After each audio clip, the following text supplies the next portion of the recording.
Hello and welcome to Artcast, uncovering the creative industry with me, Olivia Savage, as your host. Here we talk about all things art, and each week I'll be joined by inspiring arts creatives to discuss creative careers as well as burning topics in the art world today to keep that creative mind of yours in action.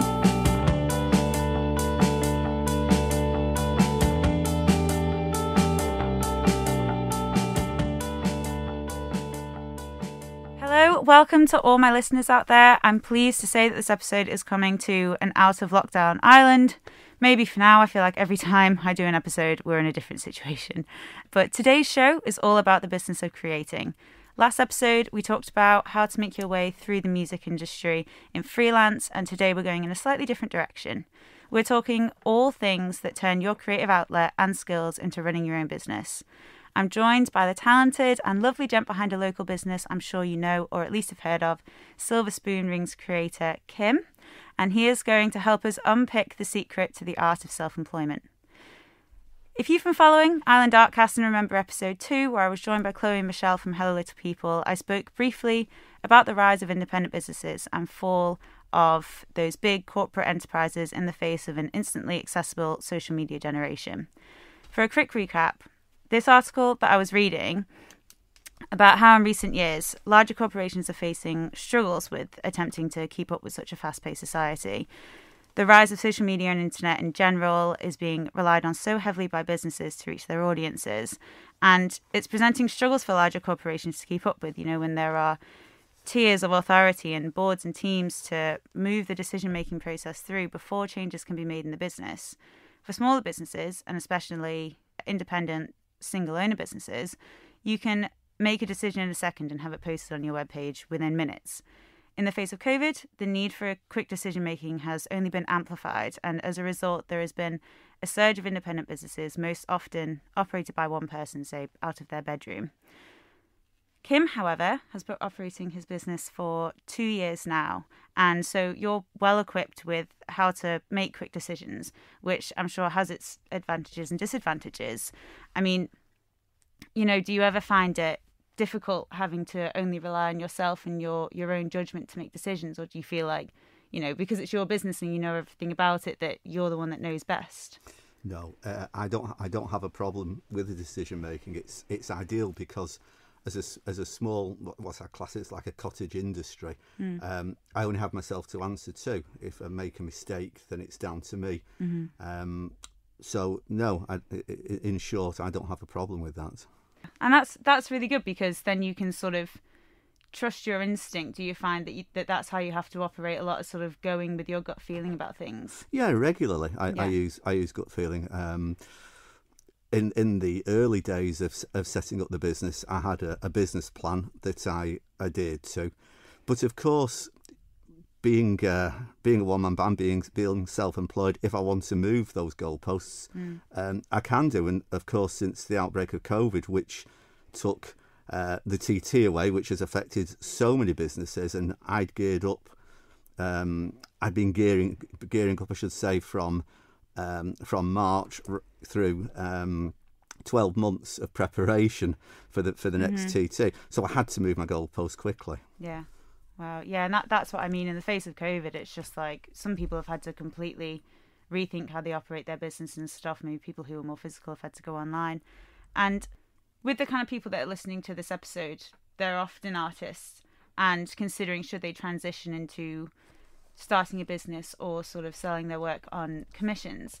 And you consider yourself an artist now, but you didn't always. So to answer your question, I didn't originally see myself as an artist. I saw myself more as a crafter, and that's how it began.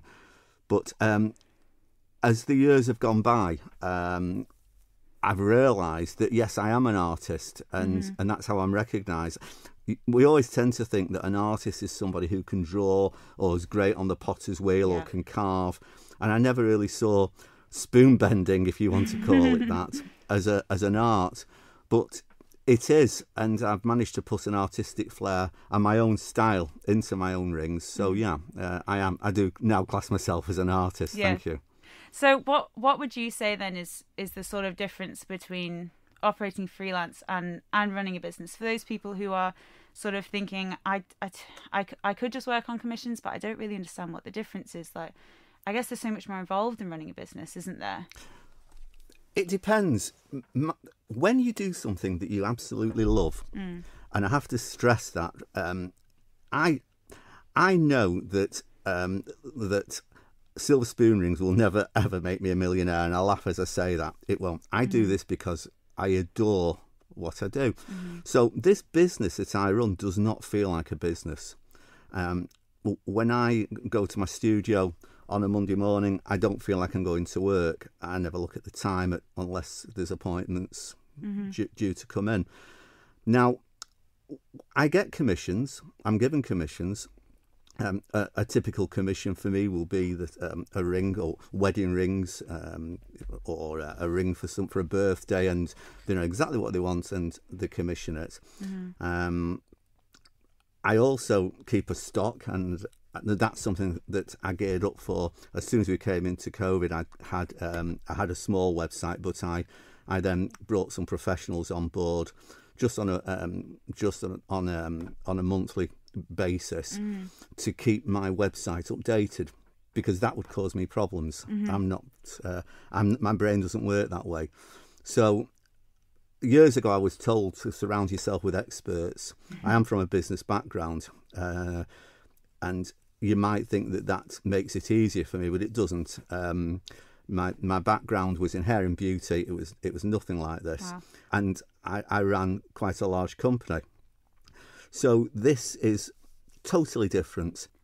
I just wanted to ask, just because you say that you have a love for making. Yeah. And how did you then transition from just loving, turning these silver spoons into this fabulous jewellery? How did you transition from just doing that into starting up a business? The transition came. It was twofold. I was in the UK, as you can tell by my northern Mancunian accent. Yes. I'm not a Manxman, and I only came over here on April the 1st, 2 years ago. For years and years, I've been making these rings, and it's always been for family, for friends, a little fair, little fete, and then I started travelling with my wife. And when we were travelling, I would have my tools with me, my spoons with me, and I would sell on the site, and that would pay the rent, or it would pay for fuel for the next journey, and that's how it used to be. When I came over to the island, obviously I needed to get work, and I was planning on setting up a landscape company. Right. I retrained, as I did an apprenticeship as a landscape gardener, and that was the plan. And I wanted to go onto the micro business grant scheme. Yes. So, and this is where everything happened. I phoned up. I got the forms, but I'm not brilliant with forms, so I phoned back. I had a couple of questions, and I spoke to a lady called Sue Lawler, who invited me in and said she'd help me with the forms. Now, as I'm filling these forms in, she's fascinated by the jewellery, and as you can see, Olivia, I've got lots and lots of silver rings on, and she was mesmerised by these rings, and eventually she said, why and where and how, and I said, well, I make these myself. And when I told her about it, she looked at me as if I was from another planet and said, why on earth do you want to be a landscape gardener when you have this gift? And please reconsider and let the Department of Enterprise get behind you and give you the right training that you need in business, in how to do your tax, how to promote your business, and of course there's a grant which will help you. So all my thanks goes to that day to Sue Lawler and how she steered me and encouraged me, because I needed that encouragement at the time. I then went on to on the course in August, and as they say, the rest is history. That enabled me to get better tools. It enabled me to buy better silver. My silver all comes from spoons, and because I was able to start buying some really beautiful spoons and not the cheap car boot type that you find. I could actually look for Pacifics. And I built my website up, of course, as I said earlier. I had a good website with a shop, and the business went from there, really. So it was almost by chance in a way. I mean, I've found with being an artist and making my work, and sometimes you sell it, it really comes from the love of making. I feel like people often think that just to start a business, even if it is just, you know, making a small website or making an Instagram page or something, that you have to think it through and have this huge plan from the get-go. But sometimes it can just sort of unfold through your love of the making. Would you agree? Do you think that Totally. passion sort of comes within and shows through the startup process? It totally does, and other people see that passion and that love, and that's what it is. I wouldn't if I didn't enjoy this. I just wouldn't. I wouldn't do it. And I just find that sometimes when the doors open that easy for you, you know you're in the right place, and that's how this felt. As I say, I'm not reliant on earning a huge income anymore, so that side I can relax on. But I've been very, very blessed, and this island really got behind me. They loved my work. I've only had encouragement. Without exception, without a single exception, every one of my customers or clients have been lovely, just lovely people. Yeah. So I know I'm in the right place, and it, as I say, it doesn't feel like work. It's like sharing. I see a spoon, and I immediately know how that ring is going to look. I know. Yeah. I just have that, and the excitement that I get when I've made that, and the client picks it up, they put it on, it fits, they love it. I can't tell you that feeling. It's wonderful. Yeah, and as you say about the island's been so supportive, and I think one of the great things about the Isle of Man is that we have a smaller community, so you can reach out to more people, and especially when you have a smaller business that's independent, and what people love on the Isle of Man is that local personal touch that you can bring. I think that's a big advantage. Have you ever experienced any disadvantages to having a small island and that small community? No. Have you faced any limits? Absolutely not. I can honestly say that. No, under no. It's been wonderful. When I go out, people recognise me. They recognise me because of the silver on my hands, and it starts conversations off. During lockdown, most of my business, if not all my business, I think with the exception of a couple of orders, everything has come from the island. The island has been fully supportive, honestly. And I would encourage anybody just to sort of, if you want to get into business, doing something that you love, then I would say do it. I would have no qualms. You have to promote yourself properly. Yeah. I'd still believe that websites are very, very important, and to have the right website with some sort of shop on there that people can buy from. Facebook is a great platform, as is Instagram, to get people to your shop.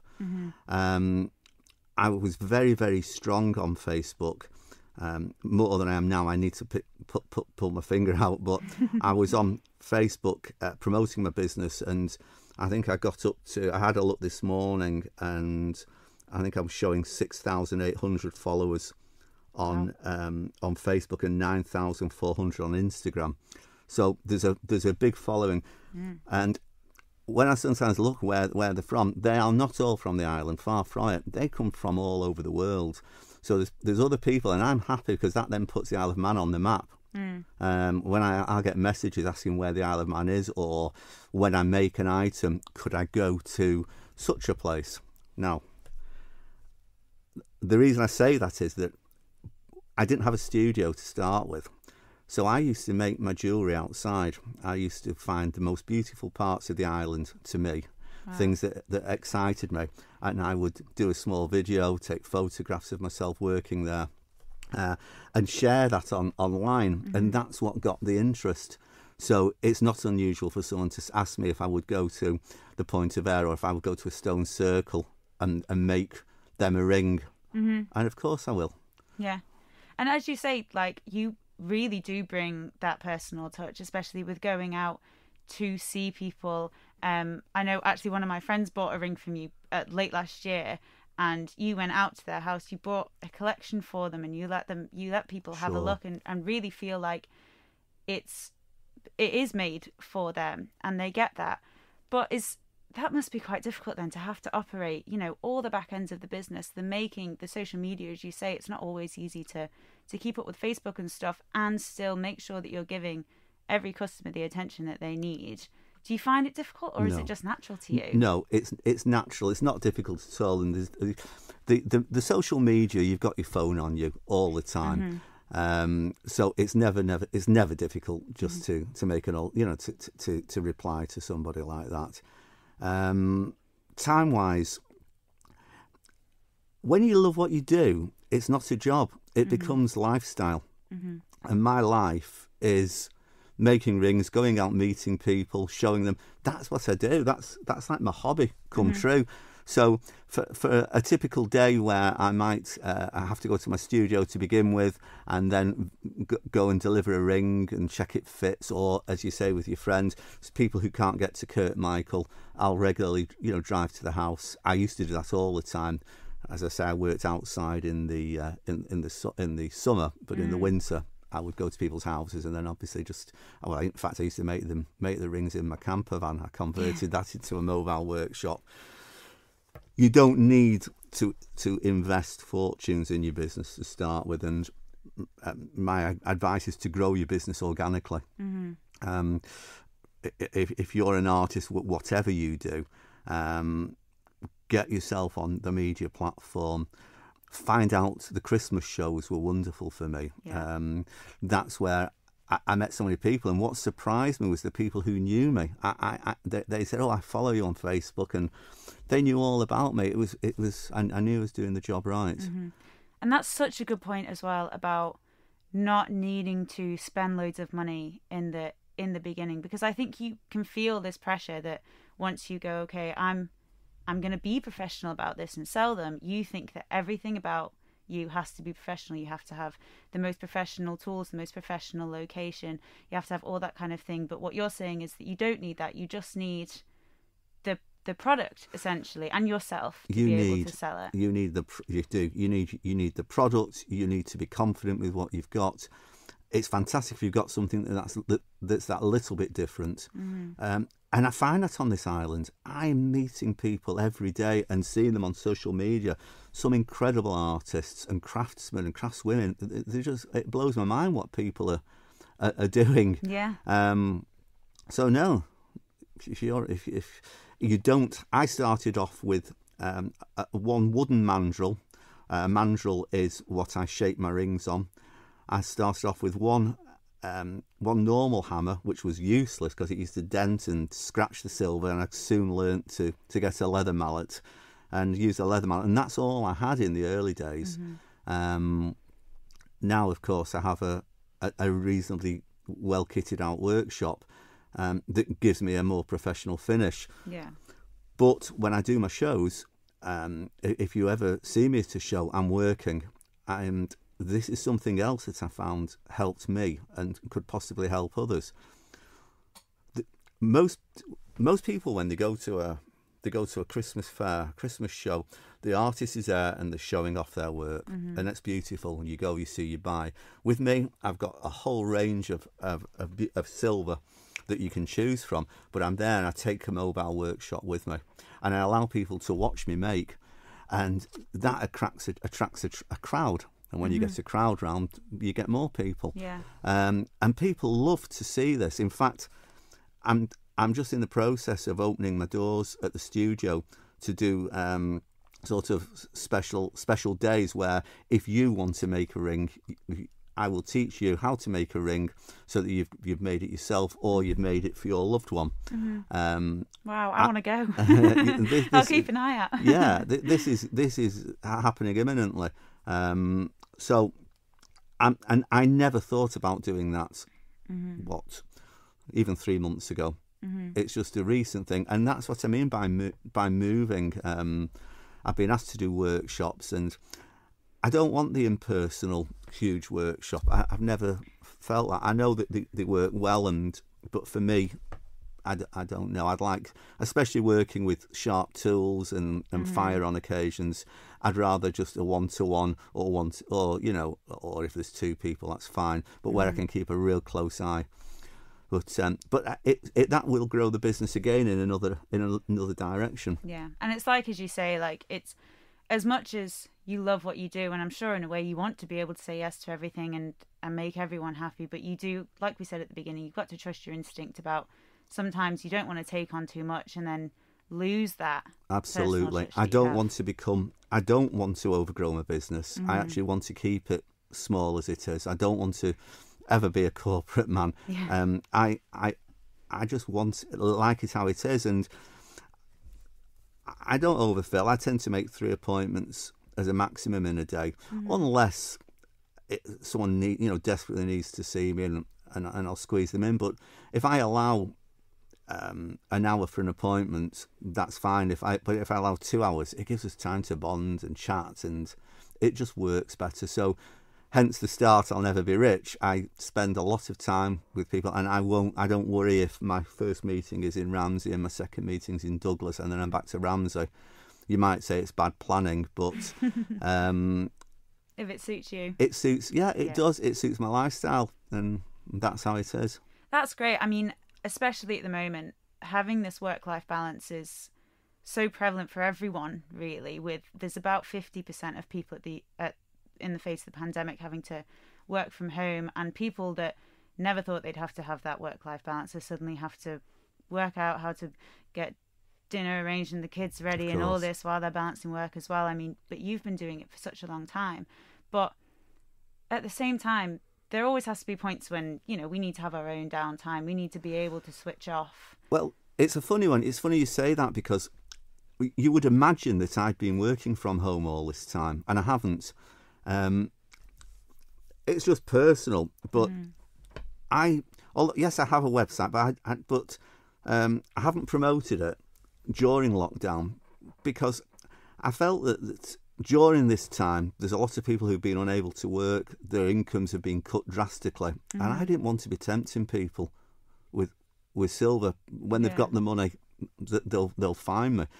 So for the lockdowns, I've been very, very quiet, but it gives me time to plan. Yeah. And I've just treated that as that's been my holiday, and hopefully now I'll have a run right through to Christmas, I hope, without any hiccups, but no holidays. I've just had to do it that way. Yeah. Again, moving the goalposts. Yeah. It's a personal business, mine, and when people buy online, it's great, but I much prefer to meet the person and to make the ring for them. I've got to measure the finger, all the things that we can't normally do and make. We can't do during COVID has caused me problems. I have other friends that are artists that have had commissions and they've been able to work from home, and that's great. But for me, it was slightly different. It is a touchy-feely. I do have to, measure the finger. I'm working with something that's going on you, and I just didn't think it was right. So in that sense, could you say it comes very natural to you? But I mean, I think when you're doing something that you love, I know I've found times when my head's been down working, and the next thing I know, it's nearly midnight, and I'm like, oh my gosh, I've been working this whole time. I need to stop. And at the same time, making your work, it must be very therapeutic in a way, the process of making the rings. Do you consider that your downtime then? It is. Sort of that time to yourself? Totally. Yeah. It really is. It's when I start to make a ring, I go into Kim's world. I'm away, and no matter what else is going on in my life, it completely goes. I forget it, and that is my downtime. It used to be my hobby. I used to go to the bedroom and make a ring and wear it or give it one of my grandchildren, my children, whatever. So yeah, it's not a problem. Yeah, and then with that as well, do you ever experience sort of feelings of loneliness then in that sense? Because a sole business, it is. I mean, it's just you running most of the thing. And I know you say you meet lots of people all the time, but that's sort of day to day, if you're in a process of making a lot, do you ever have times of loneliness where you wish that there was just someone with you while you're making? Never. I can honestly say that's never happened to me. The solitude of a stone circle and working inside there is wonderful. Just being a part of nature, just listening and working. I don't get lonely at all. And in my studio, of course, I've got my website, my emails, Facebook, which are almost interruptions at times. No, I don't get lonely. My background was, as I say, was surrounded by people, so you would imagine it was hard to make that switch, but it wasn't. Working alone I've enjoyed, and of course it means that when I do see a client, I got loads and loads to talk about. Yeah, get it off my chest. Yeah, but that's such a nice thing, because I think it's something that people sort of assume a lot. If you're thinking I'm going to be the only one running this, it can put people off because they think, but I don't want to be on my own all the time. But what you're telling people is you don't have to be. No, you don't have to be. I think one of the things that I don't know, that could cause people a stumbling block is worrying about certain things like, how am I going to get on with my tax? How will I do that? That's going to be a worry. And my website, what if it crashes? How do I deal with that? I can honestly say that by taking a company on to look after my website, which incidentally I think it costs me something like £35 a month. So I'm not talking about it's not serious money. Yeah. It's a silver ring sells for £65, and that cost me £35 for the month. You're making it, yeah. So that took away that problem. The tax, I was part of the Department of Enterprise training, and they put me in the right direction. I phone up the tax probably for on twice a year, and just check and ask questions, and they're so helpful.